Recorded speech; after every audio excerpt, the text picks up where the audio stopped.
in drinking. That officer has undergone a number of surgeries, and they say he will be walking again later this year. You have probably heard the phrase many times, the person behind the badge. And tonight you're going to hear about a veteran Houston police officer who later began a chain of restaurants unique to this area. As Eyewitness News reporter Deborah Wrigley tells us, the number he wore, his friends and family say described him, as well as the life he led. This story begins with a badge and the rare number of 1.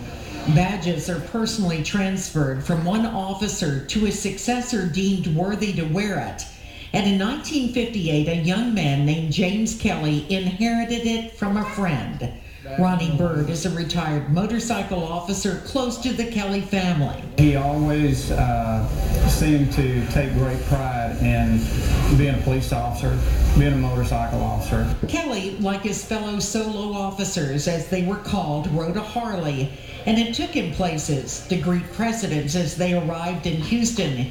Here he is shaking Ronald Reagan's hand, and in this remarkable photo, that's Jimmy, right next to Kennedy. In John Kennedy's motorcade along the Gulf Freeway the night before he was assassinated.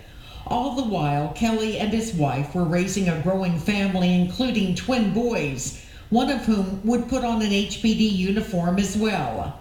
Donnie Kelley became a patrolman 2 years after his father retired, and until the day he retired, he wore his father's badge. Obviously, he pinned the badge on his son the day he graduated from police academy. If you didn't know James Kelley, mayonnaise on my chicken fried steak. Kelley's may help you? You've probably seen the restaurants he opened after his retirement. Kelley's Country Cooking, 6 in all now, where police officers still eat for half price, and where today a sign announces his passing Thursday.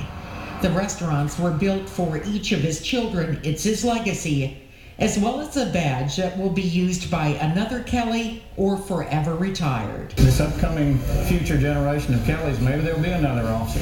We don't know. We don't know. But if that comes to pass, I would assure you that Donnie Kelley will do the same thing that Jimmy Kelley did for him, and he will pin that badge on his daughter or his son. Deborah Wrigley, 13 Eyewitness News.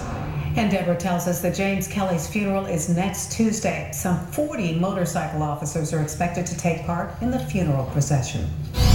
Experience